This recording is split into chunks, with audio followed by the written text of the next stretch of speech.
Hi! ಎಲ್ರಿಗೂ ನಮಸ್ಕಾರ. ಶ್ರೀನಿಧಿಯ creative ವರ್ಲ್ಡ್‌ಗೆ ನಿಮ್ಗೆಲ್ರಿಗೂ ಸ್ವಾಗತ. ಇನ್ನೇನು ಕೃಷ್ಣ ಜನ್ಮಾಷ್ಟಮಿ ಹಬ್ಬ ಹತ್ರ ಬರ್ತಾ ಇದೆ. ಕೃಷ್ಣ ಜನ್ಮಾಷ್ಟಮಿ ಬಂತು ಅಂದ್ರೆ ನಮ್ಮ ಮನೆ ಮಕ್ಕಳಿಗೆ ಕೃಷ್ಣನ ವೇಷ, ರಾಧೆ ವೇಷ ಹಾಕಿ ನೋಡೋದೇ ಒಂದು ದೊಡ್ಡ ಸಂಭ್ರಮ ಅಲ್ವಾ ನಮಗೆ. ಇವತ್ತು ಕೂಡ ನಾನು ನನ್ನ ಮಗಳಿಗೆ ಕೃಷ್ಣನ ವೇಷ ಹಾಕ್ತಾ ಇದ್ದೀನಿ. ನಮ್ಮ ಮನೆಯಲ್ಲಿರುವಂತಹ ದುಪ್ಪಟ್ಟಗಳನ್ನೇ ಯೂಸ್ ಮಾಡ್ಕೊಂಡು, ಜ್ಯುವೆಲರೀಸ್‌ನ ಯೂಸ್ ಮಾಡ್ಕೊಂಡು, ಮುದ್ದಾದ ಕೃಷ್ಣನ ಹೇಗೆ ರೆಡಿ ಮಾಡ್ಬೋದು ಅಂತ ನಾನು ನಿಮ್ಗೆ ಇಲ್ಲಿ ತೋರಿಸ್ಕೊಡ್ತೀನಿ. ಹಾಗೆ ಇದರಲ್ಲಿ ಮಕ್ಕಳಿಗೆ ಹೇಗೆ ಮೇಕಪ್ ಮಾಡ್ಬೋದು ಅನ್ನೋ ಒಂದು ಕೆಲವೊಂದು ಟಿಪ್ಸ್‌ನ, ಹಾಗೆ ಕೃಷ್ಣನ್ಗೆ ಯಾವ ರೀತಿ ಹೇರ್ ಸ್ಟೈಲ್ ಮಾಡ್ತಾ ಇದ್ದೀನಿ, ಇದನ್ನೆಲ್ಲ ನೀವಿಲ್ಲಿ ನೋಡ್ಬೋದು. ಜೊತೆಗೆ ಆಹ್, ಕೃಷ್ಣನ್ಗೆ ಧೋತಿ ಉಡ್ಸೋದು ಹೇಗೆ ಅಂತ ನಾನು ಈ ವಿಡಿಯೋದಲ್ಲಿ ನಿಮ್ಗೆ ತೋರಿಸ್ಕೊಡ್ತೀನಿ. ಈ ವಿಡಿಯೋನ ಎಲ್ಲೂ ಸ್ಕಿಪ್ ಮಾಡದೆ ಕೊನೆವರೆಗೂ ನೋಡಿ. ನಾನೀಗ ಮೊದಲನೇದಾಗಿ ಮೇಕಪ್ಪಿಂದ ಸ್ಟಾರ್ಟ್ ಮಾಡ್ತೀನಿ. ನಾನೀಗ ಸ್ವಲ್ಪ ಫೌಂಡೇಶನ್ ತೊಗೊಂಡಿದ್ದೀನಿ. ಅದಕ್ಕೆ ನಾನು ಬೇಬಿ ಕ್ರೀಮ್‌ನ ಚೆನ್ನಾಗಿ ಮಿಕ್ಸ್ ಮಾಡ್ತೀನಿ. ಇಲ್ಲಿ ನಾವು ಫೌಂಡೇಶನ್‌ನ ಸ್ಕಿಪ್ ಮಾಡ್ಬೋದು. ಯಾಕಂದರೆ ಫೌಂಡೇಶನ್ ಮಕ್ಳ ಸ್ಕಿನ್‌ಗೆ ಒಳ್ಳೆಯದಲ್ಲ.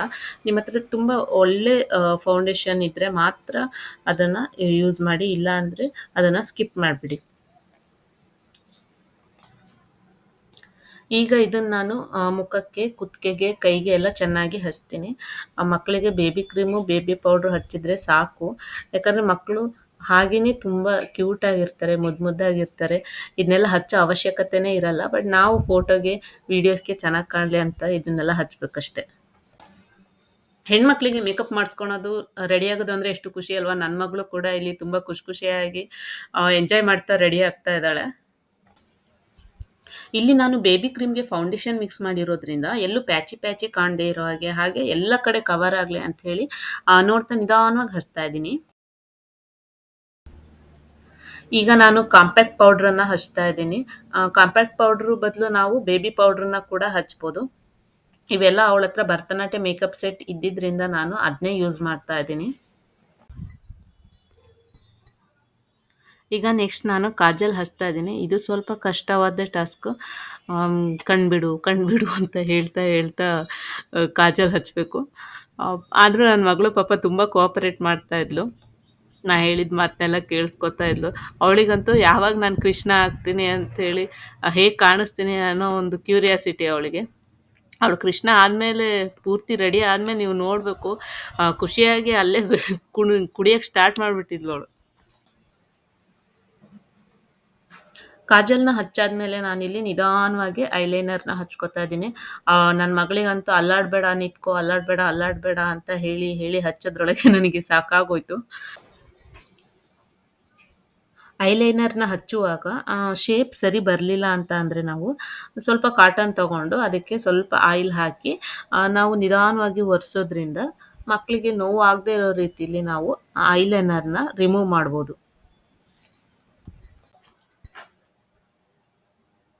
ನೆಕ್ಸ್ಟ್ ನಾನು ಐಬ್ರೋಸ್‌ನ ಫಿಲ್ ಮಾಡ್ಕೋತೀನಿ. ನಾನು ಇಲ್ಲಿ ಬ್ಲ್ಯಾಕ್ ಕಲರ್‌ನೇ ಯೂಸ್ ಮಾಡ್ತಿರೋದ್ರಿಂದ ಸ್ವಲ್ಪ ಲೈಟಾಗಿ ಫಿಲ್ ಮಾಡ್ಕೋತೀನಿ.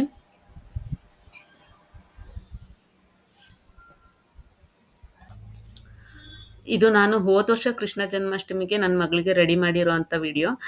ಹೋದ ವರ್ಷ ಅವಳ ಸ್ಕೂಲಲ್ಲಿ ಕೃಷ್ಣ ಜನ್ಮಾಷ್ಟಮಿ ದಿನ ಅವಳದು ಡ್ಯಾನ್ಸ್ ಪರ್ಫಾರ್ಮೆನ್ಸ್ ಇತ್ತು.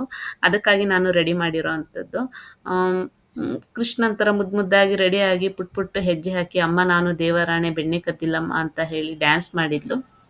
ಆ ವಿಡಿಯೋನ ನಾನು ಈಗಾಗಲೇ ಅಪ್ಲೋಡ್ ಮಾಡಿದ್ದೀನಿ. ನೀವು ನೋಡಿಲ್ಲ ಅಂತ ಅಂದರೆ ನಾನು ಡಿಸ್ಕ್ರಿಪ್ಷನ್ ಬಾಕ್ಸಲ್ಲಿ ಲಿಂಕ್ ಹಾಕಿರ್ತೀನಿ. ಪ್ಲೀಸ್ ಹೋಗಿ ನೋಡಿ. ಹಾಗೆ ಹೇಗೆ ಡ್ಯಾನ್ಸ್ ಮಾಡಿದ್ದಾಳೆ ಅಂತ ಹೇಳಿ ನನಗೆ ಕಾಮೆಂಟ್ ಸೆಕ್ಷನಲ್ಲಿ ತಿಳಿಸಿ.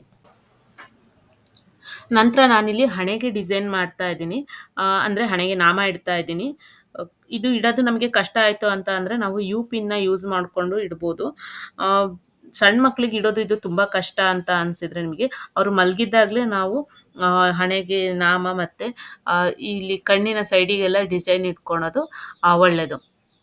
ದೊಡ್ಡ ಮಕ್ಕಳಾದರೆ ನಾವು ಹೇಳಿದ ಮಾತು ಕೇಳ್ತಾರೆ. ಆದರೆ ಸಣ್ಣ ಮಕ್ಕಳು ಅಲ್ಲಾಡ್ತಿರ್ತಾರೆ. ಅವ್ರಿಗೆ ಇದನ್ನ ಇಡೋದೇ ತುಂಬ ಕಷ್ಟ. ಹಾಗಾಗಿ ಅವರು ಮಲಗಿದ್ದಾಗ ನಾವು ಅದನ್ನ ಇಟ್ಕೊಬಿಟ್ರೆ ನಂತರ ನಾವು ಅವರು ಎದ್ಮೇಲೆ ಬಟ್ಟೆ ಹಾಕಿ ರೆಡಿ ಮಾಡೋದು ತುಂಬ ಸುಲಭ. ನಾನಿಲ್ಲಿ ಹಣೆಗೆ ಐಟೆಕ್ಸ್ ಇಡೋದಕ್ಕಾಗಿ ಮತ್ತು ಕಣ್ಣಿನ ಸೈಡಿಗೆ ಡಿಸೈನ್ ಹಚ್ಚೋದಕ್ಕಾಗಿ ಕಲರ್‌ದ ಐಟೆಕ್ಸ್ ಸಿಗುತ್ತಲ್ಲ ಅದನ್ನು ಯೂಸ್ ಮಾಡ್ತಾ ಇದ್ದೀನಿ. ಆಲ್ಮೋಸ್ಟ್ ಆಲ್ ಹೆಣ್ಮಕ್ಳು ಇರೋ ಮನೆಯಲ್ಲಿ ಇದು ಇದ್ದೇ ಇರುತ್ತೆ. ಅಕಸ್ಮಾತ್ ಇದಿಲ್ಲ ಅಂತ ಅಂದರೆ ನಮಗೆ ಸಪ್ರೇಟಾಗಿ ವೈಟ್ ಕಲರ್ ಐಟೆಕ್ಸ್ ಮತ್ತು ರೆಡ್ ಕಲರ್ ಐಟೆಕ್ಸ್ ಸಿಗುತ್ತೆ. ಅದನ್ನು ಕೂಡ ನಾವು ಯೂಸ್ ಮಾಡ್ಕೋಬೋದು. ನಾನಿಲ್ಲಿ ಕಣ್ಣಿನ ಪಕ್ಕದಲ್ಲಿ ತುಂಬ ಸಿಂಪಲ್ ಆಗಿರುವಂತಹ ಡಿಸೈನ್ ಮಾಡ್ಕೊತಾ ಇದ್ದೀನಿ. ನೋಡ್ತಾ ಇರ್ಬೋದು ನೀವು. ಮಧ್ಯ ನಾನು ರೆಡ್ ಡಾಟ್ ಇಟ್ಟು ಸುತ್ತ ವೈಟ್ ಡಾಟ್ ಇಟ್ಟಿದ್ದೀನಿ. ನನಗೆ ಇಷ್ಟೇ ಸಾಕು ಅನ್ನಿಸ್ತು. ತುಂಬ ಚೆನ್ನಾಗಿ ಕಾಣ್ತಾ ಇದೆ. ಇನ್ನೂ ಗ್ರ್ಯಾಂಡ್ ಲುಕ್ ಬೇಕು ಅಂತ ಅಂದರೆ ನೀವು ಬೇರೆ ಥರ ಡಿಸೈನ್ ಕೂಡ ಟ್ರೈ ಮಾಡ್ಬೋದು. ಈಗ ನನ್ನ ಮಗಳ ಫೇವ್ರೆಟ್ ಸ್ಟೆಪ್ ಬಂದಿದೆ ಲಿಪ್‌ಸ್ಟಿಕ್. ನನ್ನ ಮಗಳದ್ದು ಅಷ್ಟೇ ಅಲ್ಲ, ಎಲ್ಲ ಹೆಣ್ಮಕ್ಳದ್ದು ಫೇವ್ರೇಟ್ ಇದು ಲಿಪ್‌ಸ್ಟಿಕ್ ಅಂತ ಅಂದರೆ. ಮನೆಯಲ್ಲಿ ಹೆಣ್ಮಕ್ಳಿದ್ರೆ ನಿಮಗೆ ಗೊತ್ತಿರುತ್ತೆ, ಲಿಪ್‌ಸ್ಟಿಕ್ ಕಾಣ್ತಿದ್ದಂಗೆ ಮಿರರ್ ಮುಂದೆ ಹೋಗಿ ನಿಂತ್ಕೊಂಡು ಹಿಂಗೆ ತುಟಿಗೆ ಹಚ್ಕೊಳಕ್ಕೆ ಸ್ಟಾರ್ಟ್ ಮಾಡ್ಬಿಡ್ತಾರೆ. ಮನೇಲಿ ಎಷ್ಟೇ ಸಣ್ಣ ಹೆಣ್ಮಕ್ಳಿರಲಿ, ಅದೇನು ಗೊತ್ತಿಲ್ಲ ಅವರಿಗೆ ಲಿಪ್‌ಸ್ಟಿಕ್ ಮೇಲೆ ಯಾಕಷ್ಟು ಆಸೆ ಅಂತ ಹೇಳಿ. ಅವರು ಹೆಣ್ಮಕ್ಳಿದ್ರೆ ಮನೇಲಿ ನಮಗೆ ಲಿಪ್‌ಸ್ಟಿಕ್ ಬಚ್ಚಿಡೋದೇ ಒಂದು ದೊಡ್ಡ ಕೆಲಸ ಆಗ್ಬಿಡುತ್ತೆ. ನನ್ನ ಮಗಳಿಗೂ ಲಿಪ್‌ಸ್ಟಿಕ್ ಅಂದರೆ ತುಂಬ ಆಸೆ. ನಾನು ಲಿಪ್‌ಸ್ಟಿಕ್ ಹಚ್ಚೋಕ್ಕಿಂತ ಮುಂಚೆ ಫಸ್ಟ್ ಲಿಪ್ ಲೈನರ್ ಮತ್ತು ಲಿಪ್ ಬಾಮನ್ನು ಹಚ್ಕೋತೀನಿ. ಆ ನಂತರ ನಾನು ಲಿಪ್‌ಸ್ಟಿಕ್‌ನ ಅಪ್ಲೈ ಮಾಡ್ತೀನಿ. ಈ ಸಲ ಕೂಡ ನನ್ನ ಮಗಳು ಸ್ಕೂಲಲ್ಲಿ ಕೃಷ್ಣ ಜನ್ಮಾಷ್ಟಮಿಗೆ ಅವಳದು ಡ್ಯಾನ್ಸ್ ಪರ್ಫಾರ್ಮೆನ್ಸ್ ಇದೆ. ಈ ಸಲ ಅವಳು ರಾಧೆ ಆಗಿದ್ದಾಳೆ. ಆ, ಈ ಸಲ ಅವಳಿಗೆ ರಾಧೆ ಡ್ರೆಸ್ ಮಾಡೋದು ಕೂಡ ನನಗೆ ಒಂದು ದೊಡ್ಡ ಟಾಸ್ಕ್. ಯಾಕಂತ ಅಂದರೆ ಅವಳದು ಶಾರ್ಟ್ ಹೇರ್ ಆಗಿರೋದ್ರಿಂದ ಹೇರ್ ಸ್ಟೈಲ್ ಮಾಡೋದು ಸ್ವಲ್ಪ ಕಷ್ಟನೇ. ಆದರೂ ನಾನು ಟ್ರೈ ಮಾಡ್ತೀನಿ. ಬಟ್ ಆಮೇಲೆ ಆ ನಾನು ಹೇಗೆ ಅವಳನ್ನು ರಾಧೆಯಾಗಿ ರೆಡಿ ಮಾಡ್ತೀನಿ ಅನ್ನೋ ವಿಡಿಯೋ ಕೂಡ ನಿಮಗೆ ನಿಮ್ಮ ಜೊತೆ ಶೇರ್ ಮಾಡ್ಕೋಬೇಕು ಅಂತ ಇದ್ದರೆ ನೀವು ನನಗೆ ಕಾಮೆಂಟ್ ಸೆಕ್ಷನಲ್ಲಿ ತಿಳಿಸಿ. ಲಿಪ್‌ಸ್ಟಿಕ್ ಹಚ್ಚಾದ್ಮೇಲೆ ಅವಳದು ಎಕ್ಸ್‌ಪ್ರೆಷನ್ ನೋಡಿ ಎಷ್ಟು ಖುಷಿಯಾಗ್ಯಾಳೆ ಅಂತ. ಈಗ ನಾನು ರೆಡ್ ಕಲರ್ ಐ ಶ್ಯಾಡೋನ ಹಚ್ತಾ ಇದ್ದೀನಿ ಅವಳಿಗೆ. ಜೊತೆಗೆ ಅದರಲ್ಲೇ ನಾನು ಬ್ಲಷ್ ಕೂಡ ಹಚ್ತೀನಿ.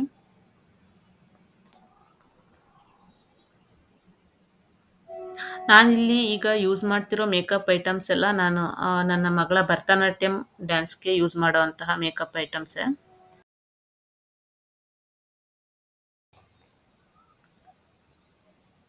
ಐ ಶ್ಯಾಡೋ ಬ್ಲಷ್ ಹಚ್ಚಿದ ಮೇಲಂತೂ ಅವಳಿಗೆ ತುಂಬಾನೇ ಖುಷಿ ಆಗ್ಬಿಟ್ಲು.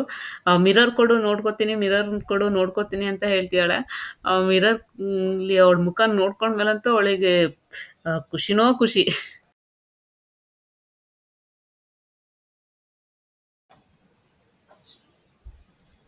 ಹಬ್ಬ! ಅಂತೂ ಮೇಕಪ್ ಮುಗೀತು. ಮೇಕಪ್ ನೋಡಿ ಅವಳಿಗೂ ಖುಷಿ ಆಯಿತು. ನೆಕ್ಸ್ಟ್ ನಾನೀಗ ಹೇರ್ ಸ್ಟೈಲ್ ಮಾಡಬೇಕು.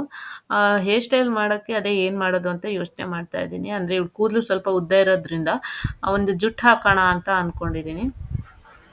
ಅದೇ ಈಗ ಚೆಕ್ ಮಾಡ್ತಾ ಇದ್ದೀನಿ. ಜುಟ್ಟು ಸೈಡಿಗೆ ಹಾಕಿದರೆ ಚೆನ್ನಾಗಿ ಕಾಣುತ್ತಾ, ಮಧ್ಯ ಹಾಕಿದರೆ ಚೆನ್ನಾಗಿ ಕಾಣುತ್ತಾ ಅಂಥೇಳಿ ನಾನೀಗ ನೋಡ್ತಾ ಇದ್ದೀನಿ.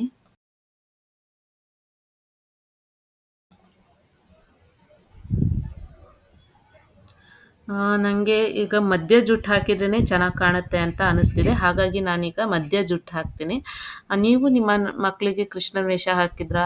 ಎಷ್ಟನೇ ವರ್ಷದಲ್ಲಿ ಹಾಕಿದ್ರಿ?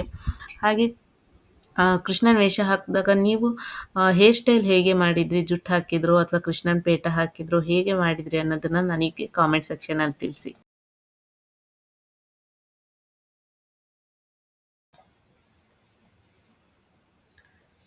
ಜುಟ್ಟು ಹಾಕಿದ ಮೇಲೆ ನನಗೆ ಕೂದಲು ತುಂಬ ಉದ್ದ ಇದೆ ಅಂತ ಅನ್ನಿಸ್ತು. ಅಂದರೆ ಜುಟ್ಟು ತುಂಬ ಉದ್ದ ಆಗಿದೆ ಅಂತ ಅನ್ನಿಸ್ತು. ಹಾಗಾಗಿ ನಾನು ಅದನ್ನು ಮಡಚಿ ಇನ್ನೊಂದು ರೌಂಡು ಮಡಚಿ ಜುಟ್ಟು ಹಾಕ್ತಾ ಇದ್ದೀನಿ.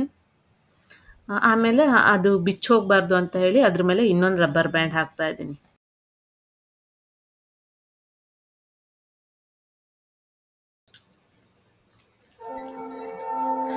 ನನ್ನ ಮಗಳಿಗೆ ಹೀಗೆ ರೆಡಿ ಆಗೋದು ಅಂದರೆ ತುಂಬ ಇಷ್ಟ. ಹಾಗಾಗಿ ಸುಮ್ಮನೆ ಕೂತಿದ್ದಾಳೆ. ನಿಮ್ಮ ಮಕ್ಕಳು ಕೂಡ ಹೀಗೆ ಸುಮ್ಮನೆ ಕೂತಿರ್ತಾರಾ? ಹಠ ಮಾಡ್ತಾರಾ? ಅಥವಾ ನೀವು ಅವ್ರನ್ನ ಸುಮ್ಮನೆ ಕೂರ್ಸಕ್ಕೆ ಕೈಗೆ ಆಟ ಸಾಮಾನು ಕೊಟ್ಟು ಅವ್ರನ್ನ ಸಮಾಧಾನ ಮಾಡ್ತೀರಾ? ಏನು ಮಾಡ್ತೀರಾ ಅಂತ ಹೇಳಿ ನನಗೆ ಕೂಡ ತಿಳಿಸಿ.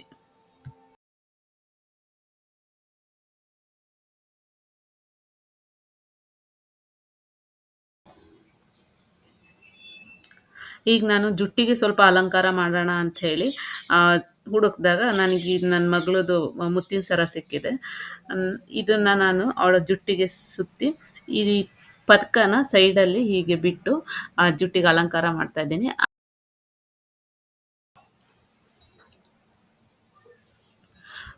ಇದನ್ನೆಲ್ಲ ಮೊದಲೇ ನಾನು ರೆಡಿ ಮಾಡ್ಕೊಂಡಿರಲಿಲ್ಲ. ಆ ಕ್ಷಣಕ್ಕೆ ನಂಗೆ ಏನು ಹೊಳಿತಿದೆಯೋ ನಾನು ಅದನ್ನೇ ಮಾಡ್ತಾ ಇದ್ದೀನಿ. ನೋಡಬೇಕು ಕೊನೆಗೆ ಹೇಗೆ ಕಾಣುತ್ತೆ ಅಂಥೇಳಿ.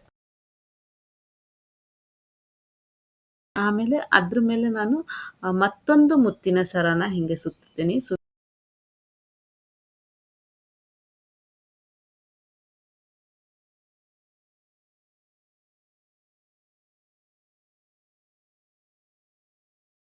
ಬಿಟ್ಟು ಕೊನೆಗೆ ಆ, ಇನ್ನೂ ಏನೋ ಬೇಕು ಅಂತ ಅನ್ನಿಸ್ತು. ಹಾಗಾಗಿ ನಾನು ನಾವು ಕಿವಿಗೆ ಹಾಕುವಂತಹ ಇಯರ್ ಚೈನ್ ಇದೆಯಲ್ಲ, ಅದರಿಂದ ನಾನು ಈ ರೀತಿಯಾಗಿ ಅಲಂಕಾರ ಮಾಡ್ತಾ ಇದ್ದೆ. ಚೆನ್ನಾಗಾಯ್ತಲ್ಲ ಕೃಷ್ಣನ ಜುಟ್ಟು?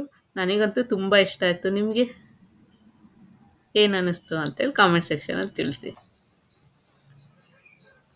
ಹೇರ್ ಸ್ಟೈಲ್ ಮುಗ್ದಿದೆ. ಈಗ ಧೋತಿ ಉಡ್ಸ್ಬೇಕು. ಧೋತಿ ಉಡ್ಸೋಕ್ಕೆ ಸಣ್ಣ ಮಕ್ಳಿಗಾದ್ರೆ ನಾವು ಬಿಳಿ ಪಂಚೆ ಅಥವಾ ಕಾಟನ್ ದುಪ್ಪಟ್ಟ ತಗೋಬೇಕು. ಮಕ್ಳಿಗೆ ಕಿರಿಕಿರಿ ಆಗೋದಿಲ್ಲ ಅದು. ನಾನಿಲ್ಲಿ ನನ್ನ ಮಗಳಿಗೆ ಉಡ್ಸೋಕ್ಕೆ ನಾನು ನನ್ನದೇ ಒಂದು ಗ್ರ್ಯಾಂಡ್ ದುಪ್ಪಟ್ಟ ತಗೊಂಡಿದ್ದೀನಿ. ಇದು ತುಂಬ ಚೆನ್ನಾಗಿದೆ ದುಪ್ಪಟ್ಟ. ತುದಿಗೆ ಮಣಿ, ಮಣಿ, ಮಣಿ ಇದೆ. ನೋಡ್ತಾ ಇರ್ಬೋದು ನೀವು. ಆ, ತುಂಬ ಗ್ರ್ಯಾಂಡ್ ಕಾಣುತ್ತಿದು. ಹಾಗಾಗಿ ನಾನು ಈ ದುಪ್ಪಟ್ಟನ ಸೆಲೆಕ್ಟ್ ಮಾಡ್ಕೊಂಡಿದ್ದೀನಿ ಧೋತಿ ಉಡ್ಸೋಕ್ಕೆ. ಇದ್ರ ಮೇಲೆ ಒಂದು ಕಾಂಟ್ರಾಸ್ಟ್ ದುಪ್ಪಟ್ಟನ ಕೂಡ ಸೆಲೆಕ್ಟ್ ಮಾಡ್ಕೊಂಡಿದ್ದೀನಿ. ನೆಕ್ಸ್ಟ್ ತೋರಿಸ್ತೀನಿ ನಾನು. ಈಗ ದುಪ್ಪಟ್ಟ ಎರಡು ಸೈಡು ಸಮವಾಗಿ ಬರೋ ಹಾಗೆ ಅವಳಿಗೆ ಸುತ್ತಿ ಬಿಚ್ಚೋಗದೆ ಇರೋಂಗೆ ಚೆನ್ನಾಗಿ ಗಟ್ಟಿಯಾಗಿ ಗಂಟು ಹಾಕ್ತಾ ಇದ್ದೀನಿ. ಗಂಟು ಹಾಕಿ ಈಗ ಒಂದು ಭಾಗನ ಹಿಂದೆ ತಗೊಂಡೋಗ್ತೀನಿ. ಹಿಂದೆ ತಗೊಂಡೋಗಿ ಅಲ್ಲಿ ನೆರಿಗೆ ಹಾಕಿ ನಾನು ಹಿಂದ್ಗಡೆ ನಿಧಾನವಾಗಿ ಸಿಗಿಸ್ತೀನಿ. ಸಿಗ್ಸಾದ್ಮೇಲೆ ನಾನು ಒಂದು ಸೈಡ್ನ ನಿಧಾನವಾಗಿ ಜರುಸ್ತಾ ಸೈಡಿಗೆ ತರ್ತೀನಿ. ಈ ಸೈಡಿಗೆ ತಂದಾಗ ನೀವು ನೋಡ್ತಾ ಇರ್ಬೋದು ಆ ಮಣಿಗಳೆಲ್ಲ ಸೈಡಿಗೆ ಎಷ್ಟು ಚೆನ್ನಾಗಿ ಕಾಣಿಸ್ತಾ ಇದೆ ಅಂಥೇಳಿ. ಇನ್ನೊಂದು ಭಾಗ ಕೂಡ ನಾನು ಮುನ್ಗಡೆಯಿಂದ ತಂದು ಒಂದು ತುದಿನ ಹಿಂದ್ಗಡೆ ಸಿಗಿಸಿ ಮತ್ತೊಂದು ತುದಿನ ನಾನು ಇನ್ನೊಂದು ಸೈಡಿಗೆ ಸಿಗಿಸ್ಕೊತೀನಿ. ನೀವು ನೋಡ್ತಾ ಇರ್ಬೋದು ಧೋತಿ ಸೇಮ್ ರೆಡಿಮೇಡ್ ಧೋತಿ ಥರ ಕಾಣುತ್ತೆ ನಿಮಗೆ.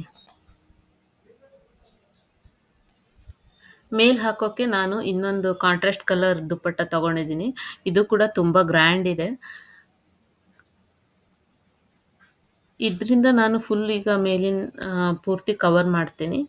ಹಾಗಾಗಿ ನಾನು ಇದನ್ನು ನೀಟಾಗಿ ಮಡ್ಚ್ಕೊತಾ ಇದ್ದೀನಿ. ಮಡ್ಚ್ಕೊಂಡು ಎರಡು ಅವ್ಳದ್ದು ಭುಜದ ಮೇಲೆ ಹಾಕಿ ಆ ಮಡ್ಚಿರೋದನ್ನು ನೀಟಾಗಿ ಪಿನ್ ಮಾಡ್ಕೊತೀನಿ ಎರಡು ಸೈಡ್ ಕೂಡ.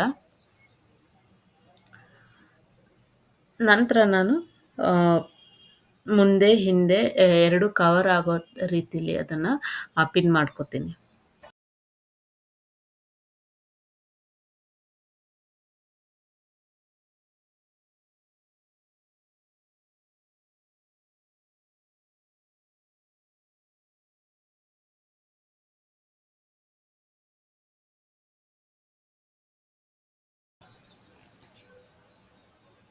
ಫೈನಲ್ ಲುಕ್ ಹೇಗೆ ಬರ್ಬೋದು ಅಂತ ನಾನಂತೂ ತುಂಬ ವೇಟ್ ಮಾಡ್ತಾ ಇದ್ದೆ. ನೀವು ಕೂಡ ವೇಟ್ ಮಾಡ್ತಾ ಇದ್ದೀರಾ ಅಂತ ಅನಿಸುತ್ತೆ. ಫೈನಲ್ ಲುಕ್ ಹೇಗೆ ಬಂದಿದೆ ಅಂತ ನೀವು ಖಂಡಿತವಾಗ್ಲೂ ನಂಗೆ ತಿಳಿಸ್ಬೇಕು. ಹಾಗೆ ನಿಮಗೆ ಆ ಲುಕ್ ಇಷ್ಟ ಆಗಿದ್ದರೆ ನನ್ನ ಚಾನಲ್ನ ಲೈಕ್ ಮಾಡಿ, ಸಬ್ಸ್ಕ್ರೈಬ್ ಮಾಡಿ, ಹಾಗೆ ನಿಮ್ಮ ಫ್ರೆಂಡ್ಸ್ಗೂ ಶೇರ್ ಮಾಡಿ.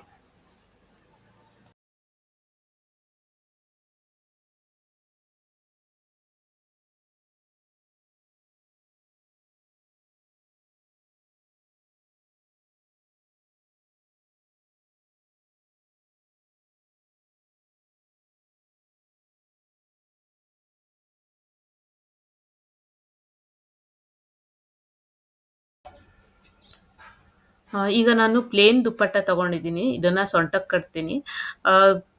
ನಾನಿಲ್ಲಿ ಪ್ಲೇನ್ ದುಪ್ಪಟ್ಟ ಯಾಕೆ ತಗೊಂಡಿದ್ದೀನಿ ಅಂತ ಅಂದರೆ, ಮೇಲೂ ನಮಗೆ ಗ್ರ್ಯಾಂಡ್ ಕಲರ್ ದುಪ್ಪಟ್ಟ ಹಾಕಿದ್ದೀವಿ, ಕೆಳಗೂ ಗ್ರ್ಯಾಂಡ್ ದುಪ್ಪಟ್ಟ ಹಾಕಿದ್ದೀವಿ. ಹಾಗಾಗಿ ಮಧ್ಯ ಕೂಡ ನಾವು ಗ್ರ್ಯಾಂಡ್ ದುಪ್ಪಟ್ಟ ಹಾಕಿದರೆ ಅದು ಕಾಣೋದಿಲ್ಲ. ಹಾಗಾಗಿ ಇಲ್ಲಿ ನಾನು ಮಧ್ಯ ಪ್ಲೇನ್ ಕಲರ್ ದುಪ್ಪಟ್ಟ ತಗೊಂಡು ಅದರಿಂದ ನಾನು ಈ ಕೆಳಗಿನ ಧೋತಿ ಮತ್ತು ಮೇಲೆ ಏನು ಹಾಕಿದ್ದೀವಲ್ಲ ನಾವು ದುಪ್ಪಟ್ಟ, ಅವೆರಡನ್ನೂ ಸೇರಿಸಿ ಯಾವುದು ಕೂಡ ಜಾರದೇ ಇರೋ ಹಾಗೆ ಗಟ್ಟಿಯಾಗಿ ಇದ್ರ ಮೂಲಕ ಕಟ್ತೀನಿ.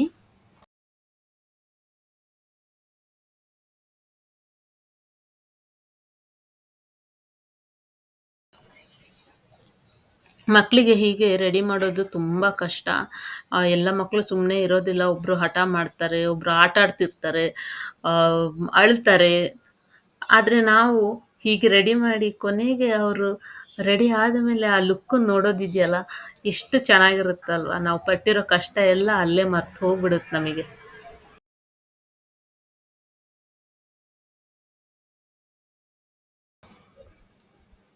ರೆಡಿ ಆಗ್ತಾ ಆಗ್ತಾ ಅವಳು ಇಲ್ಲೇ ಡ್ಯಾನ್ಸ್ ಶುರು ಮಾಡಿಬಿಟ್ಟಿಯಾಳು ಈಗಾಗಲೇ.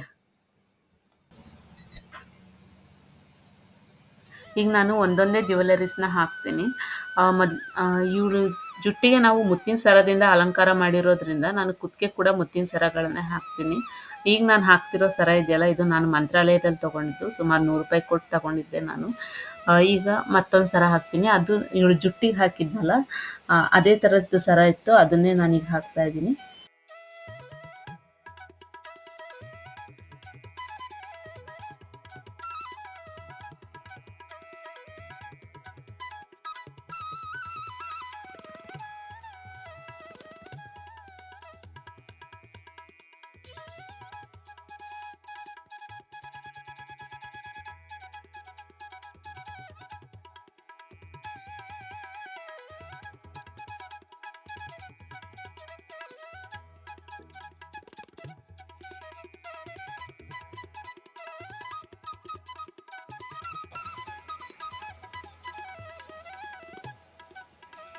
ಇವಳಿಗೆ ಇಯರಿಂಗ್ ಹಾಕಬೇಕಿತ್ತು. ಇಯರಿಂಗ್ ಹಾಕೋಕ್ಕೆ ಅವಳದು ಇಯರಿಂಗ್ ಫಿಕ್ಸ್ಡ್ ಇಯರಿಂಗ್ ಆಗಿರೋದ್ರಿಂದ ಅವಳ ಇಯರಿಂಗಿಗೆ ನಾನು ಇಲ್ಲಿ ಹ್ಯಾಂಗಿಂಗ್ ಇಯರಿಂಗ್ನ ಹಾಕ್ತಾ ಇದ್ದೀನಿ. ಇನ್ನೊಂದು ಲಾಂಗ್ ಸರ ಹಾಕ್ತೀನಿ. ಇದು ಕೂಡ ನಾನು ಮಂತ್ರಾಲಯದಲ್ಲಿ ತೊಗೊಂಡಿದ್ದು. ಕೃಷ್ಣನಿಗೆ ನಾವು ಆಭರಣ ಹಾಕಿದಷ್ಟು ತುಂಬ ಚೆನ್ನಾಗಿ ಕಾಣುತ್ತೆ. ಇವೆರಡು ಸರ ನಾನೀಗ ಏನು ಹಾಕಿದ್ದೀನಿ ಮುತ್ತಿನ ಸರ, ಅವೆರಡು ಹಾಕಿಬಿಟ್ರೆ ಸಾಕು, ಬೇಕಾದಷ್ಟಾಯಿತು. ಬೇರೆ ಸರಗಳು ಹಾಕೋಂಥ ಅವಶ್ಯಕತೆನೇ ಇರಲ್ಲ, ಅಷ್ಟು ಚೆನ್ನಾಗಿದೆ ಈ ಸರಗಳು.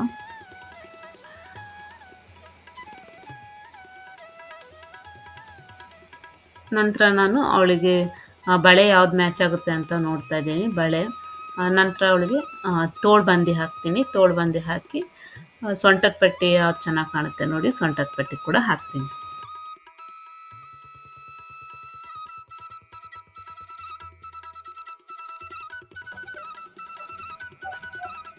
ಈಗಂತೂ ನಮಗೆ ರೆಡಿಮೇಡ್ ಡ್ರೆಸ್ ಆನ್ಲೈನಲ್ಲಿ ಸಿಗುತ್ತೆ, ರೆಂಟಿಗೆ ಸಿಗುತ್ತೆ, ಅಂಗಡಿಗಳಲ್ಲಿ ಸಿಗುತ್ತೆ, ರೆಡಿ ಜ್ಯುವೆಲರೀಸೇ ಸಿಗ್ತವೆ. ಆದರೆ ನಾವು ಈ ರೀತಿ ಮನೆಯಲ್ಲಿ ನಮ್ಮ ಕ್ರಿಯೇಟಿವಿಟಿ ಬಳಸ್ಕೊಂಡು ನಾವು ಈ ಥರ ರೆಡಿ ಮಾಡಿ ನಮ್ಮ ಮಕ್ಕಳನ್ನ ನೋಡಿದಾಗ ನಮಗಾಗುವಂಥ ಖುಷಿ ಅವುಗಳಿಂದ ಸಿಗೋದಿಲ್ಲ.